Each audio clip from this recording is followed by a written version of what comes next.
In this video, I'm going to show you how to analyze crates in Serato DJ Pro.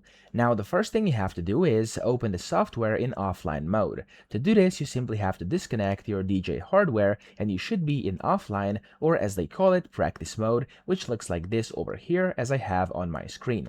Now, once you've done this to analyze your crates, you can then go to over here on the left and find the crate you want to analyze. I'm going to click on crate 1 over here, and as you can see, there's going to be a button up at the top which is called Analyze Files. Now you can just click on this button and your crate is going to be analyzed. As you can see, it says all files have been analyzed. That's the easiest way to do this, but of course you can click on this arrow down as well, and you can go and select if you want to analyze on import, if you want to analyze key, analyze BPM or beat grid, and then here you can set BPM ranges and click on Analyze Entire Library. So that's how this works. I hope this video helped you out. If it did, please subscribe to the channel and help me out as well.